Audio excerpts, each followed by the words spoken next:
Good afternoon, everybody. That is the only interaction that we will have all day. There will be no Q&A at the end because we've got what is now 39 minutes to get through a lot of material, and we've got a wonderful panel for you here immediately. So I'm Andy Temte. I'm Chief Executive of Kaplan Professional. Immediately to my left is Leanne Moore, former head of HSBC's Finance Academy. Then we have Amy Somerville, who is Senior Vice President of Professional Development and Engagement at RE/MAX. The titles get longer as I go here. And then we have Amy Hayes, Global Head of L&D at Facebook. And then we have Tom Ruddy from Becton Dickinson, Head of L&D for Becton Dickinson. So we're here to talk about the skills gap. The skills gap gets a lot of airplay here at ASU GSV, but I think I've been coming here for 8 years now, and it's all been about coding, data science. We need more coders. And we're going to talk about the skills gap in a little bit different vein. We're going to talk about the skills gap for the masses. What are the skills that businesses generally around the world are missing? So we'll talk a little bit about the technical to bridge the gap here for this conference, but we'll spend quite a bit of time talking about the behavioral. And my setup all centers around my friend Brandon Bastide, who is the president of Kaplan University Partners, former Gallup, wrote an article on Forbes about a week or so ago that talked about job readiness generally and had some pretty shocking statistics in it about job readiness. So here we go. Summer jobs, 16 to 19-year-olds. In 1978, which is my era, 58% of us had a summer job. Today, in 2017, that number has fallen to 35%. Any employment in the last year, 15 to 17-year-olds. In 1968, that's before my time, 48%. Today, in 2018, 19%. That same statistic, any employment in the last year for 18 to 20-year-olds in 1968 was 80%. And in 2018, that number was 58%. So those statistics really talk to job readiness. Those statistics say that our children today, we are worried as parents too much about standardized testing. We're worried too much about the arms race to get our kids in the best college possible. And what happens is they get out of college and they're not ready to go to work. They haven't been in the workplace. They haven't engaged in constructive conflict. They haven't done critical problem solving on the job. And that's what we're here to talk about today. So with that set up, I told you guys I'd go about 60 seconds over on that one. Let's talk about data generally. And all the talk is about data scientists, but we've had individual conversations before this panel about data analysis and data interpretation, and our employees generally have streams of data coming to them and they don't know what to do with it. So Amy Hayes, and there's two Amy's on stage, so I'm going to use first and last name. They did not tell me their middle names, so I can't be like I was their worried mom. he was going to sound like my mother. So, Amy Hayes, at Facebook, can you talk about the need for general data interpretation? Yeah, I mean, it's absolutely there. According to IBM, 2.5 quintillion bytes of data are produced every day, and 90% of all the world's data has been produced in the last 2 years. So if you think about that, just how we have to process just insane amounts of data with insane amounts of complexity, and how critical that is to being able to make data-informed decisions. So Facebook, like many other companies, is really data-driven. We want to use that to analyze any decisions that we're making. So these these data decision-making skills are critical for those that we hire and those that come into the company. What we see is pretty variable, especially in new grads. They're not getting as much attention paid to how to really analyze the data, how to tell the story. So the sooner that we can get them into those environments, into those opportunities to get those experiences, the better off we are. So we can put them into an exec presentation or present something for debate so that they can start to have exposure to that skill set, and it's just critical for us. Yeah, I'm worried. I'm personally worried about this dichotomy that we're creating with all this emphasis on creating more data scientists. What is that telling the average employee? That, oh, that's the department down the hall that can take care of the data. Tom, what are you seeing? Yeah, I to build off that comment, to me, we see grads and they can come in and they can make the most beautiful spreadsheets and charts and graphs and everything else. But what they lack is the context of what is the question you're trying to answer. So they put together wonderful charts and things like that, but they're out of context, they're not in the business structure, and they provide data and information, but not insights into what is the data really saying. What's the question you're trying to answer? And without kind of helping people understand the business context of what that data means, how's the data going to be used in the organization, it's not very helpful. So even basic things like looking at turnover data and diversity data, I've seen the craziest charts and graphs. They're beautifully done, but they're not answering the questions that we're trying to answer as an organization. And so helping people understand and training people around more of the business context and how data is used in a business context, I think, is critical for people. And I see grads come in that can do that and are really successful, and then I see some of the most highly educated, intelligent people on the planet that just can't tell the story of what is the data really trying to answer, or what are you trying to answer. Yeah, so Amy Somerville is here from RE/MAX, and I specifically asked her to be on this panel because she brings a really interesting perspective. Amy is in a business of entrepreneurism. And you told me an interesting story a couple of months ago about if I buy a big screen TV over 65 inches, I am less likely to buy a new home. So can you talk about in the real estate market and what you're seeing in entrepreneurism generally? Well, in general, data and data scrub is a very big piece of what we do. But when you're talking about entrepreneurs, certainly new hires into the company who are coaching entrepreneurs, finding that there are a lot of new grads that can come in and give a yes or no. They can give a black and white, they can give a 1 or 2, an A or B, and really what we're looking for is the problem solving, the critical thinking, the relationship skill, the people skill, the ability to focus on an interpersonal level. I think I also mentioned to you that recently a friend of mine sent me a meme that I thought was fabulous and kind of summarizes how I feel about this. And the meme said, there are 2 types of people in this world. Number 1, those that can extrapolate from incomplete data.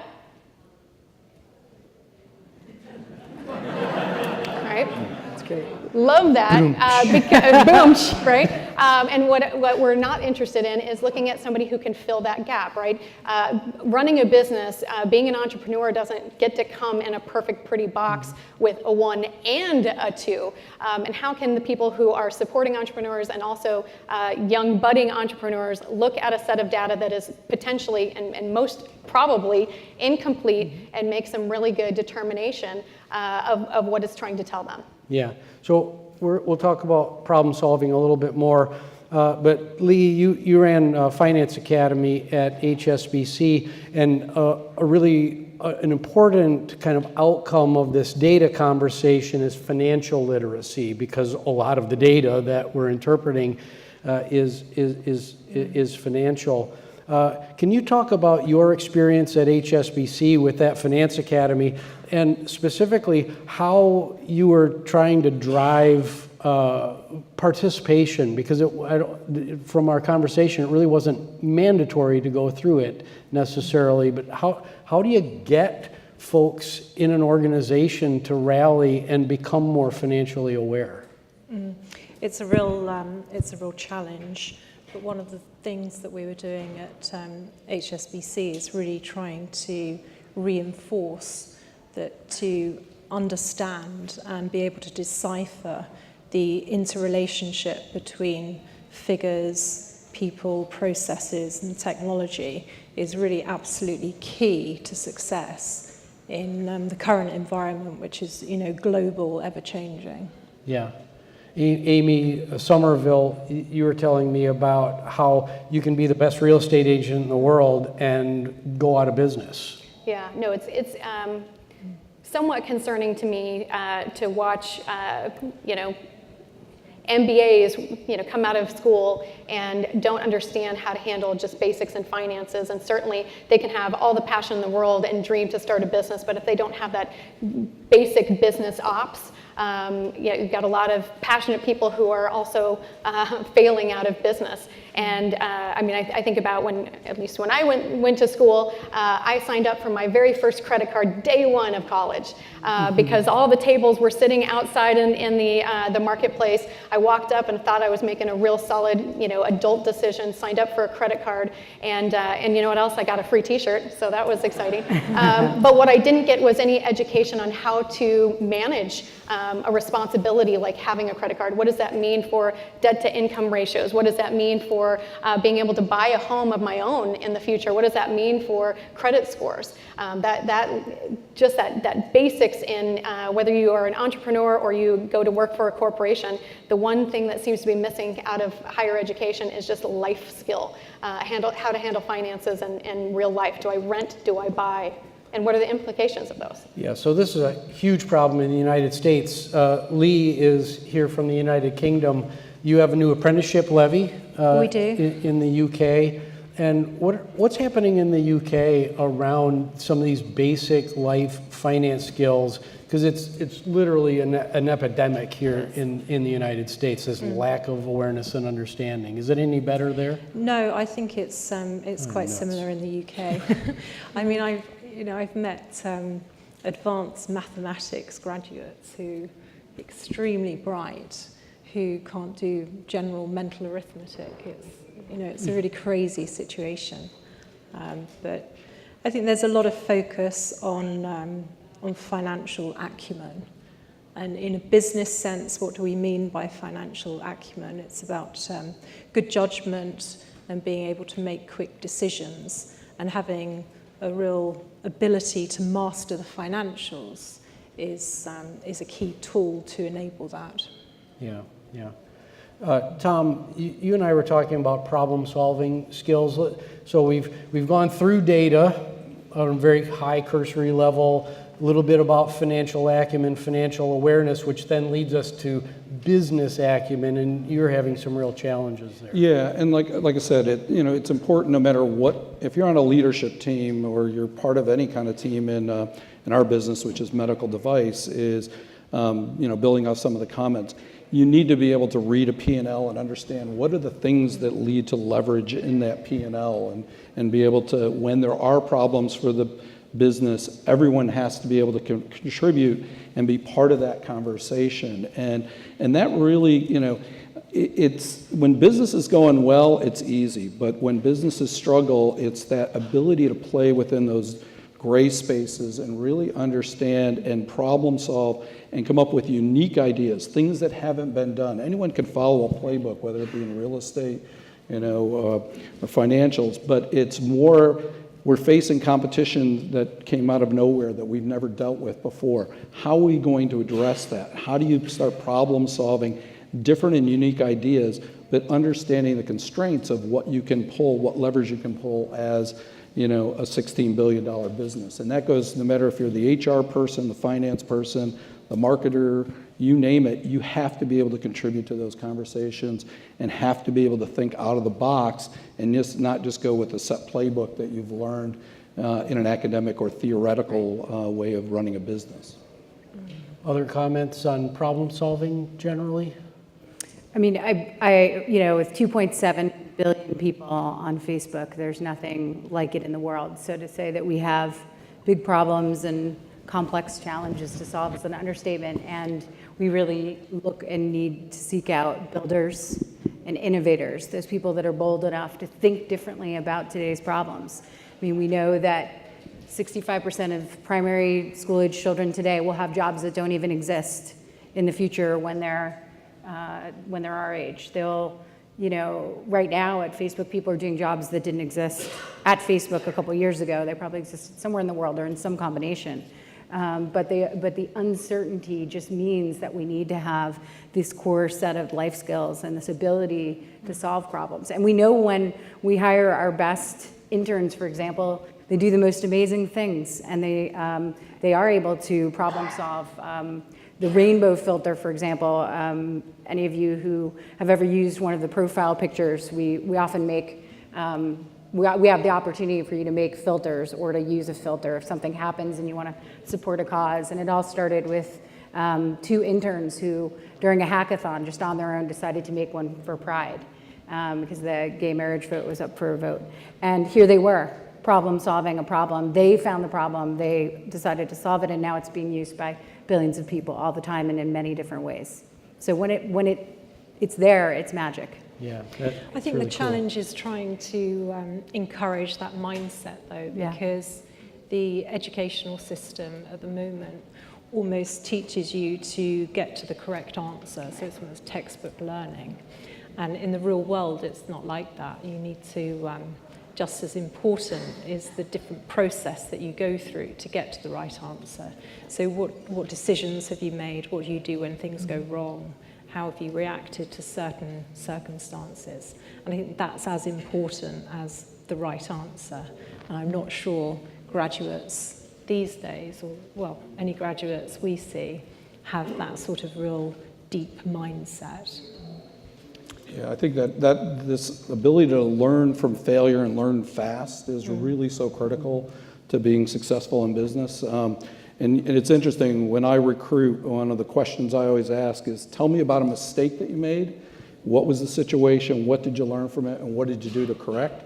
And I'm amazed at how many, not only right out of college students, but even senior executives struggle to admit the mistakes they made and how they learn from that. And unless you have that kind of learning going on, I think it's very difficult to be successful these days. Yeah, I agree. so- I've done a piece of work recently with a firm of management consultants, and they're quite big recruiters of graduates in the city. And we were talking about banking processes, and they had a blank piece of paper and had to sort of go away and map out what the process was. And this is a process that they hadn't worked on before, and their biggest fear was getting the wrong answer. Failing, yeah. That's a great segue. So we spent half of our time on quote-unquote harder skills, and my ask of this audience is I'd like to start a movement to not call soft skills soft skills, right? So when you walk out of here and you hear somebody say the phrase soft skills, let's change that to behavioral skills, the technical and the behavioral all working together.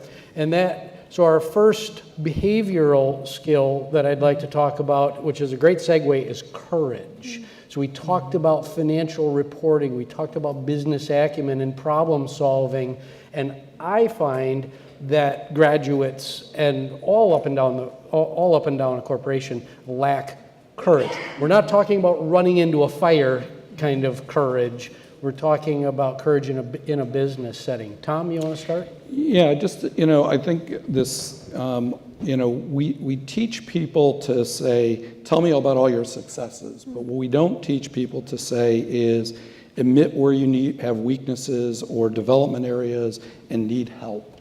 And I think that we've got to change that in the way we think about education and all of those types of things. In this day and age, in highly matrixed organizations and everything else that we do, where So much is done through influence, so much is done through networking, that you can't do it all your own. And yet, if we don't have the courage to say, I don't know how to do this, or I need help with this, people just can't be successful. And that goes from a brand new undergraduate hire all the way up to the CEO. And the strongest individuals learn very, very quickly to be vulnerable. They learn to share where they need help, and they look to make sure they can supplement their teams with people that have skills that they don't have. Yeah, before we go to you, Amy Hayes, I can tell you about specific projects at Kaplan Professional that failed because the leader of the project didn't have the courage to walk up and say, hey, this isn't going right, and so it just drags on and then dies a slow and painful death. Yeah, at BD, we had a project that we were spending about $10 million a year on a new diagnostic for women's health and cancer, and when we killed the project, okay, one of the comments said, we should have killed this a year ago. And our CEO almost went crazy at that moment, and he's the most calm person you've ever met in your life. And he said, why did you say that? And he said, we knew a year ago that this wasn't working and that we couldn't, but we didn't have the courage to tell the entire team that it was not going to work and we needed to kill that project. And when we asked around it, it's like, well, BD is a nice culture, didn't know how to challenge the idea without challenging the people. And if you can't change that, you're destined to failure. And so we've spent the last 3 years teaching this whole concept of constructive challenge and how do you challenge things, how do you admit failure, how do you learn from that, and how do you move forward? Yeah, Amy Hayes? It's great. Yeah, I think creating that freedom to fail is exactly where it all begins, and easy to say and hard to do because it's really an every moment thing. People are going to be paying attention to your leaders and every signal that they send about failure, and we are a culture, our educational system is about grades and whether you passed or failed, and you're learning this from a really early age. Then to go to a corporate setting and say it's all going to be okay, you don't have to know the right answer, is really challenging. So one thing we focus on is helping people build that everyday resilience and really try to build up those basics so that they can deal with the very big challenges in their life, but then they can also deal with just the everyday. How do you actually show up with the most energy that you can bring to the place? How can you show up with kind of the most centered you can be, the most present you can be, so you can handle those setbacks when they happen? And I think keeping a focus on the everyday resilience as much as the big challenges has been really powerful for us. Amy Somerville, how does courage translate into an entrepreneurial setting? In every way possible, probably. And it's not just education and leadership and whether you choose to go out and run your own business, but it is recognizing how people learn. I believe personally that people learn more through storytelling than they do from the, this is the right versus this is the wrong, and that as leaders share stories, that it encourages that kind of debate and sharing of best practices so that it doesn't have to feel like a right or wrong, a pass or fail. Another thing we say often is that nothing great happens in status quo. It certainly doesn't as a business owner. You've got to be willing to take those courageous jumps, and you've got to be willing to jump out of your comfort zone, because that's when growth happens. Growth doesn't happen by playing by the rule book and living in status quo all day. So it's something that we encourage because it is going to happen every day in the life of an entrepreneur. Yeah.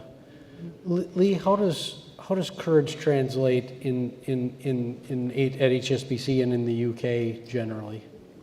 I think certainly in the organisations I've worked in, I think it's really around creating the right environment to allow people to make mistakes and learn from them. And that has very much to do with the organisational culture. And also that skill set being reinforced by the leadership team. Yeah. So you started it, Tom. The next topic is conflict. I grew up in a family where conflict was actively avoided and still is to this day. Both sides of the family. We know there are challenges to solve, but we get together for Thanksgiving and it's all fun and games, and everybody says goodbye at the end, right? And nothing ever happens. So, and we don't teach this at all in our schools either. We actively avoid it in schools. We actively avoid it in college. How do we fix this? You know, I think you fix it. We've been doing, like I said, a lot of work on this, and you know, there's some real basic principles. So, especially around conflict. So the first thing is showing up, right, in meetings and so forth, which is paying attention all the time, right? If you're on your BlackBerry or on your phone, you can't be engaged in a constructive dialogue if you're, you know, multitasking all the way. So the first thing is show up. The second one is really speak up. So often, and we see this in our company, and this is something we're trying to change, is people will not say something in the meeting, but then they'll have the hallway conversation afterwards.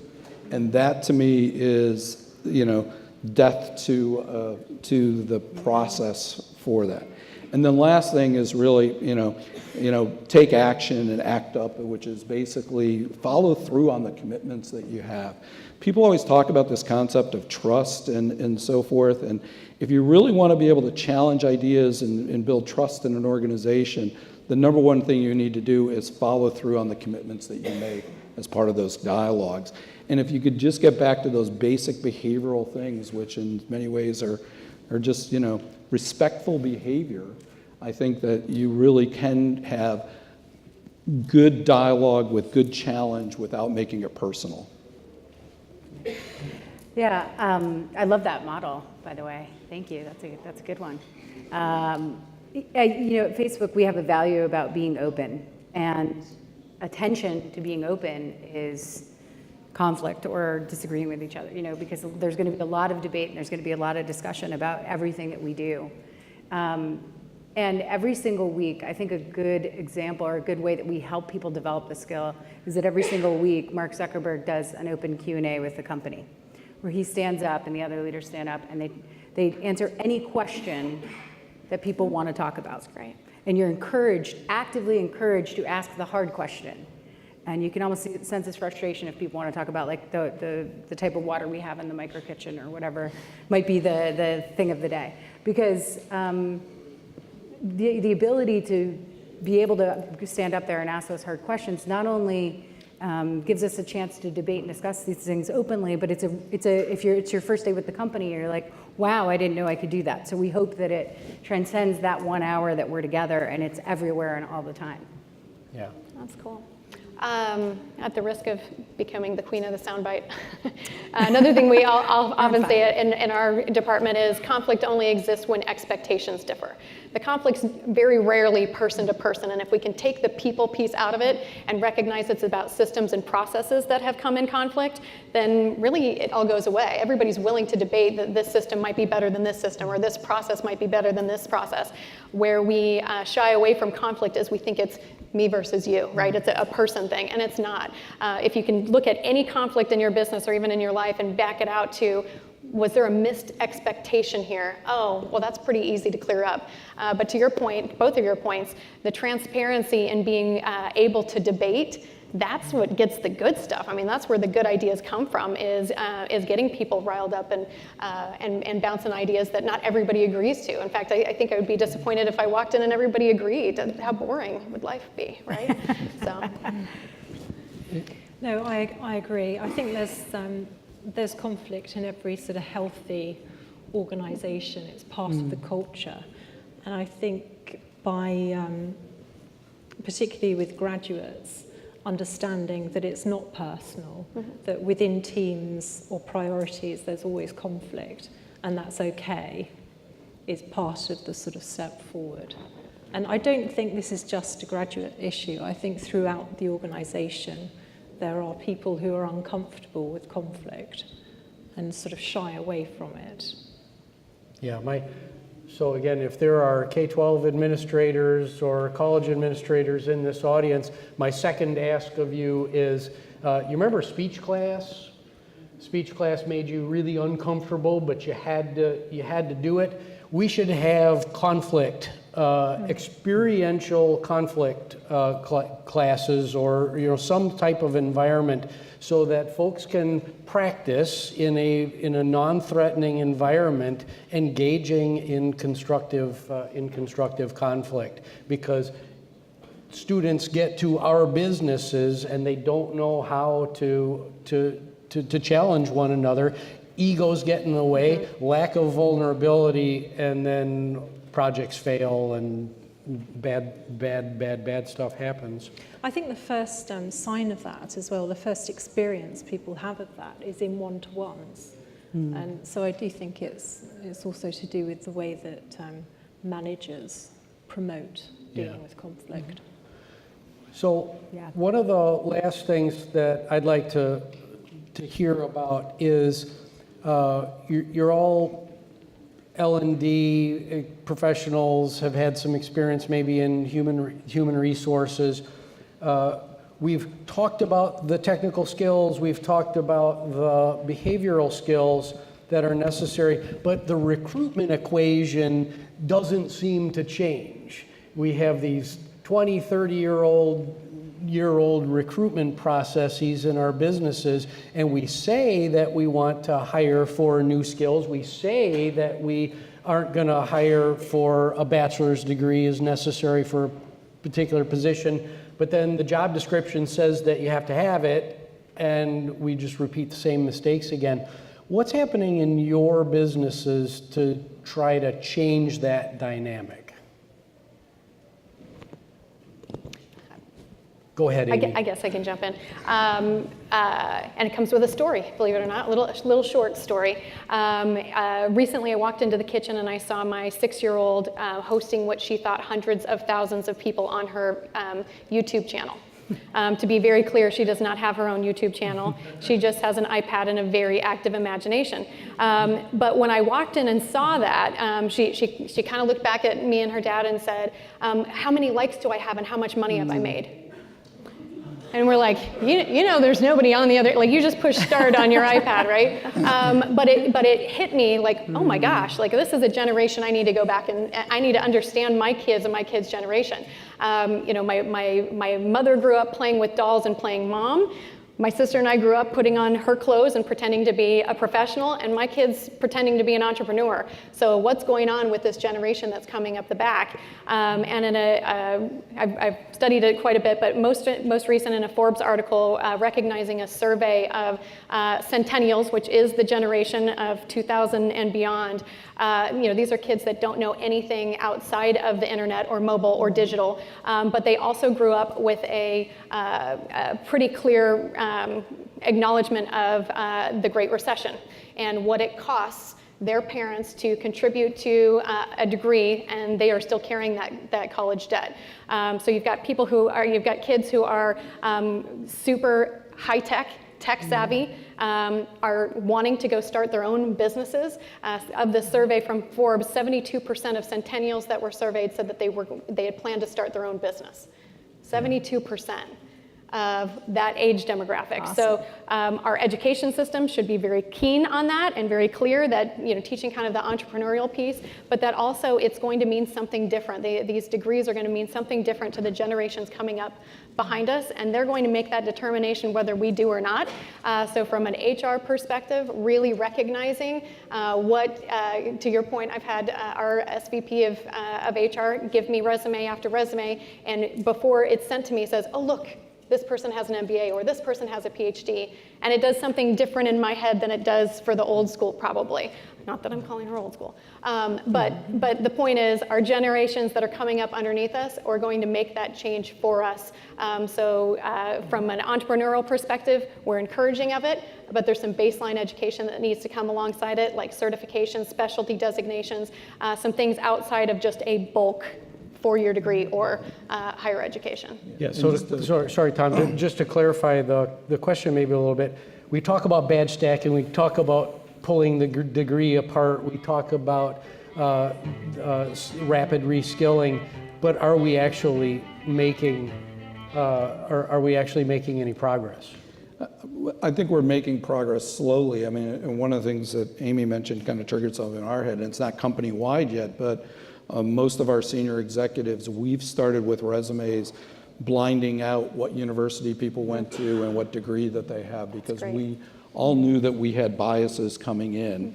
And whether it be if you went to an Ivy League school, and we were saying we don't see a big differentiation between somebody that went to something on the top 5 schools in the country versus the 200th school in the country. We've started doing more things like internships to hire kind of thing, and see what is the motivation of the person. My boss said to me the other day, here's a person running a $4 billion worth of business and doesn't have an MBA, and he said, I'll take somebody that is highly motivated over somebody that has the credentials every single day, because I know in a crunch that person's going to outperform. So I think it's these little subtle things that we can do to make a difference. Love that. So we have 3 minutes and 43 seconds left. We're going to finish with humans plus machines, because hopefully this whole conversation has gotten your mind going on, okay, AI, computers that can think at low cognitive levels, human beings need to really up their game on the behavioral side. Just closing comments from all 4 of you, kind of 45 seconds on what you think that humans plus machines dynamic is going to be like. I think it's fascinating. I'm an optimist about this, and I think we're going to see incredible innovation in places where we really need it.